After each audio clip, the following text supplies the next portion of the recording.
A reforma tributária foi aprovada em segundo turno na Câmara dos Deputados, só que adivinha só, ninguém gostou, ninguém está satisfeito, nem quem queria, nem quem não queria, ninguém gostou. Essa reforma tributária não é aquela que nós sempre buscamos.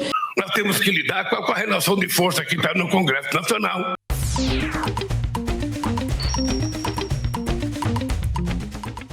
Direto para a Câmara dos Deputados para ouvir alguns oposicionistas que não curtiram a reforma tributária. Depois vamos ouvir o próprio Lula, que também não gostou. Tarcísio, com o presidente Bolsonaro, com diversos deputados e senadores do PL e também de oposição. E Tarcísio falava a respeito das grandes reformas que o presidente Bolsonaro deixou como legado, o governo mais reformista de todos os tempos. E ele dizia que nós não temos como ser contra uma reforma tributária, contra a reforma tributária. E em um ponto nós concordamos, de fato não podemos ser contra a reforma tributária, mas não essa reforma tributária. É o que você mais vai ouvir, reforma tributária precisa muito e tal, eu compreendo quem diz isso. E aí na sequência, mas essa reforma ninguém gostou. Esse papo, rapaz, vai do Jordi ao Lula. Jordi é o deputado que você está vendo aí. Essa reforma tributária não é aquela que nós sempre buscamos, que sempre almejamos. Inclusive, a própria PEC 45, anteriormente, éramos favoráveis. Só que a PEC, ela foi contaminada pelo PT. Como tudo que eles botam à mão. É a praga do Egito. Essa PEC, essa reforma, não é do parlamento. Essa reforma não está só sendo patrocinada pelo desgoverno Lula, mas está sendo promovida e feita pelo desgoverno Lula. Interessante, né? Então o cara vai dizer ali, essa reforma não serve porque não é a reforma conjunta do parlamento que a sociedade discutiu, tal. É a reforma do PT. Mas se você for perguntar lá para o PT, vai ficar parecendo que essa é a reforma do parlamento. Então todo mundo acha que cedeu demais ao fim das negociações. Essa é a conversa. Lula. Lembrar que se for votada a reforma tributária hoje, é a primeira vez na história da democracia que a gente faz uma reforma agrária num regime democrático, porque a última que nós tivemos... Ele falou agrária, obviamente quis dizer tributária, né? Nada que não aconteça aqui comigo todo dia, e obviamente essa fala é antes da aprovação que aconteceu mais pro final do dia. Foi no regime militar. Tributária. Porque a reforma tributária só se faz em regime autoritário. Quando o governo banca, e nós estamos fazendo um regime democrático, negociando com todo mundo, e ela vai ser aprovada. Não é o que cada um de vocês deseja, não é o que o Haddad deseja, não é o que eu desejo, mas tudo bem. Mas nós não somos senhores da razão. Nós temos que lidar com a relação de força que está no Congresso Nacional. Os deputados que estão lá, bem ou mal, foram escolhidos pela sociedade brasileira, portanto, merece tanto respeito quanto eu acho que eu e o Alckmin merecemos. Então, ao invés de chorar o que a gente não tem, nós temos que conversar com o que a gente tem.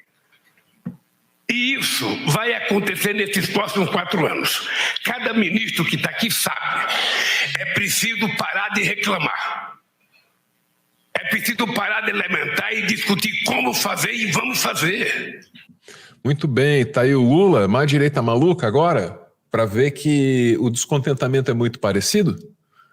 Cega! Calma, meu amigo, é cega, mas não é surda. Baixa um pouco isso aqui. Deputado Abílio, pode falar mais baixo. A esquerda é cega. Se é para apoiar o líder quadrilheiro deles, não importa quão mal faz para a população. Se fosse Bolsonaro apresentando a reforma tributária, tava todo mundo aqui pegando no pé do Lira. Não vota, não põe para votar, precisamos estudar o projeto. Como é Bolsonaro, como não é Bolsonaro, como é o Lula que está apresentando, como é a esquerda que está apresentando, eles estão aqui. Não, vamos patrolar, passa, é um dia, é meia hora, é 20 minutos para estudar o projeto. Esse é um projeto que a esquerda vai pagar caro na sua história. Vai pagar caro. Mas sabe por que eles não estão tão preocupados? Porque o tempo de instauração de fato dessa reforma tributária é de 10, 15 anos. Ou seja, o Lula nem sabe se ele vai estar vivo. O deputado Abílio traz essa característica da reforma como proposital, politicamente muito vantajosa para o PT e para o Lula, porque o Lula não estaria aqui para ver o resultado e tal. Mas a intenção não foi essa, não. Aí ele também está puxando a brasa aí para a sardinha fascista dele. Ele está fazendo a desgraça no nosso país para que no futuro, outros ditadores tenham sossego com o dinheiro do povo. É uma vergonha. Quando eu olho para o pessoal do Maranhão, na pobreza, um dos estados mais pobres desse país, povo sofrido, povo escravizado, e o pessoal do Maranhão tem os seus deputados aqui calados, aprovando aumento de imposto. Com quem que ele brigou do Maranhão ali antes de subir aí na tribuna, hein? Em cima do povo. É simples, faz a conta. Se hoje a população brasileira já paga 12% de PIS/COFINS, olha lá, 12% de PIS/COFINS, se paga 20% de ICMS, se paga 5 ou 6% de SSQN ou SS, soma tudo isso, vai dar quanto se você for pagar o imposto único? Tá, não vamos entrar nas tecnicalidades, porque a gente vai ter um corte só para falar sobre o que a reforma está implementando de fato, né? Por hora, fica o aviso. Se você for compreender a reforma ponto a ponto, lendo as mais de 100 e tantas páginas lá no site da Câmara Federal, ou vasculhando o noticiário, você vai encontrar diversos pontos aí que vão te deixar com a pulguinha atrás da orelha, mordiscando sem parar sua pele. Tipo, reforma tributária ampliando a isenção de impostos para entidades religiosas e beneficiando empresas ligadas à igreja num momento que o Brasil tinha que começar a fiscalizar com muito mais ênfase, né, as atividades de alguns pastores, porque são atividades notadamente ilegais que passam do charlatanismo do feijão que cura Covid, né? Teve isso.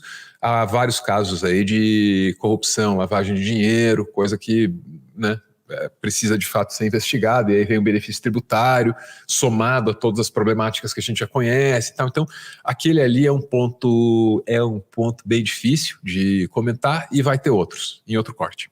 Agora vai. Você pode ser membro do nosso clube, o Clube do Fim. Muito animado, né? Para quem tá pedindo esmola.